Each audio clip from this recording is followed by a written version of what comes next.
Hey everyone, and welcome back. Last time we were playing with paint tubes and palette knives and oil brushes, and we were just kind of messing around and learning how to use these really cool features of Artrage to do some powerful things, right? So that's kind of a fundamental piece of this tool, is that it's easy access, really cool, really immediate. Look how tactile and immediate this is. You put down the paint mixes. The paint has thickness and depth. These tools are a great way to explore that. And that's what we did the last couple videos actually. But today I want to take it a step further, showing you the way to get more realistic art, the way to kind of take advantage of some deeper tools in Artrage. And in this tool I want to show you first and foremost is the references tool. That's what we're going to explore today. We're going to look at references, scraps, and new view. These three little buttons are incredibly helpful for all artists. So first let's look at references.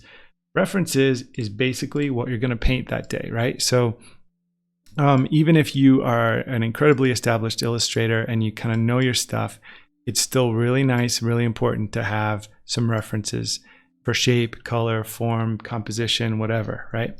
So I'm going to pull in a reference here, and then I'm just going to close this for the time being. And I'm going to hit Control Z to undo all this so I get a nice clean canvas. Now all we're going to do today is I'm going to click back on the oil brush, click back on settings, click on the preset palette. So check this out. Preset palette's pretty cool because it allows you to click through, and these are some of my favorite brush settings for just the default brushes. And as you click through these presets, you can save your own. If you make a brush, and you can say new preset and it'll save it, you know. But there's also some nice pre-built ones: the thick gloss square, the thin and dry, the unclean brush. So let's show you kind of what that starts doing when we start mixing it in with other colors.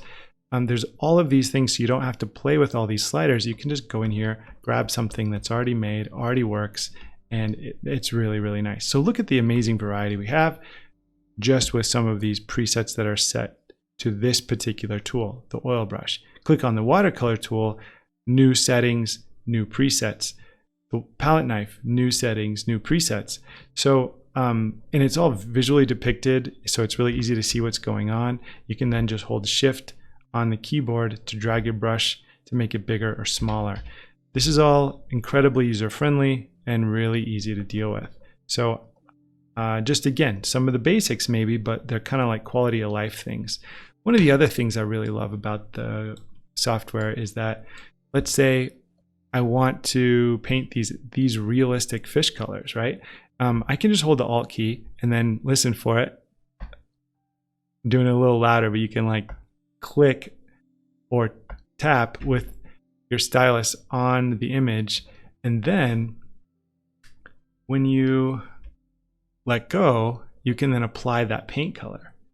So let me get a setting that I like a little more. I think this is kind of a cool brush. I can click, release. So I release both the Alt key and my tap, and I now have this color, and I can then paint with that color. I can grab the reds, I can grab the yellows, I can grab whatever, and I can realistically paint these colors with this palette on this canvas. And as you saw, if I paint over where the reference picture is, it'll literally just get out of my way, which is incredibly cool. But you can also just click and drag it out of the way if you want to paint this corner of the painting. Very, very nice. Now that's references, and using the references palette is one of, honestly, I wish Photoshop handled references this way. I wish Procreate handled references this way. I wish everything handled references this way, because I don't have to use up screen real estate. I can just paint right into it, it goes away. I can really quickly resize or rotate and resize. I can do whatever I want, right? And it's so easy, it just floats right on top. To me, this is the best implementation of a reference image in any digital painting software. I wish I could have this option everywhere I went in digital art. But unfortunately, no one is as smart as Artrage when it comes to this, right? But thankfully we do have Artrage to play with, so this is great.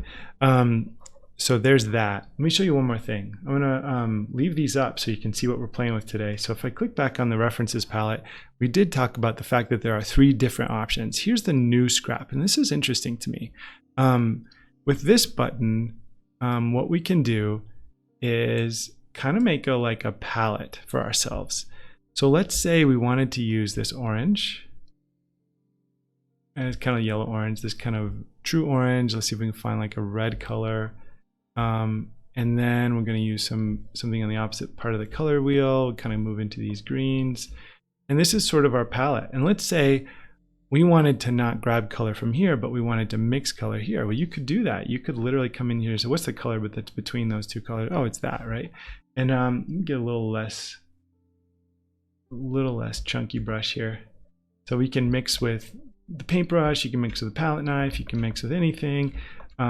It's totally up to you. And the one thing you have to do is resize your brush from here or here. You can't resize your brush on the scrap, but everything else works. It's really nice. You can do color mixing. So then I could just sample from here. If I wanted to kind of create my own original palette, that would be super cool. Another thing then you can do, and I really like, and this is really, really helpful, is a new view.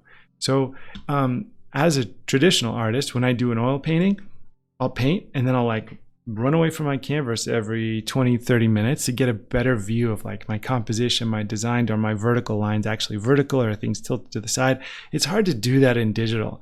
One of the best ways I do it in like Photoshop or something is I like drag my mouse to the bottom of the screen so I can look at like a thumbnail image of my painting.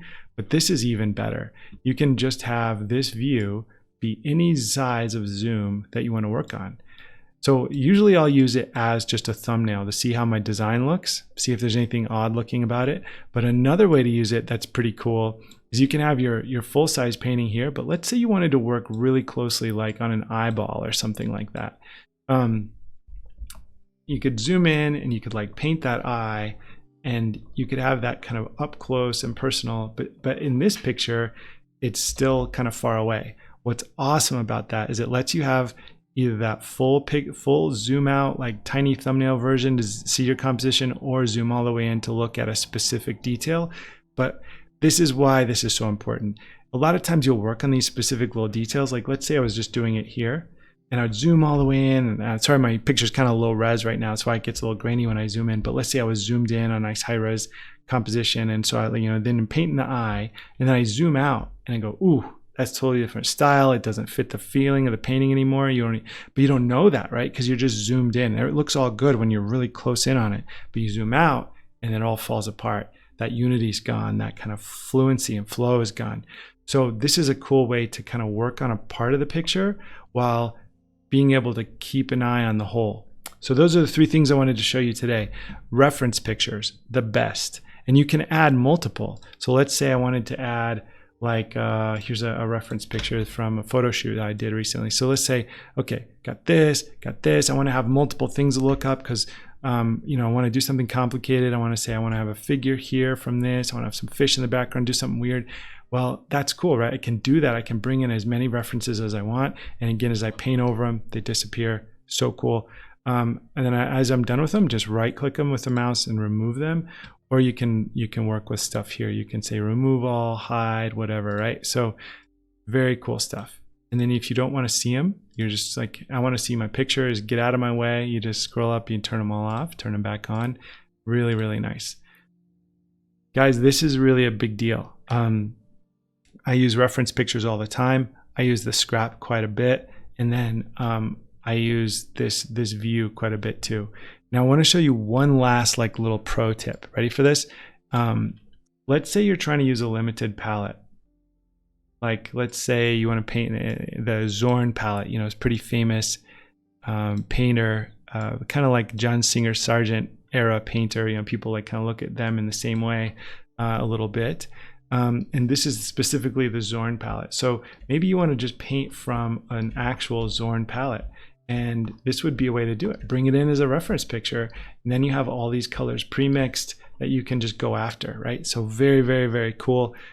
This is a way to play with color. This is a way to get references. This is a way to mix color, and this is a way to see your painting with different views at the same moment. Really smart stuff. Will it help every artist? So hopefully you've enjoyed this little tutorial. This is really on the technical side. If you want to see me use some of these skills to do paintings in any version of Artrage you have, Artrage 5, Artrage 6, Artrage 4, Artrage Lite, Artrage Mobile, these are all techniques that I use no matter what version I'm painting on. So hopefully this is helpful for you guys, and thanks so much. Take care.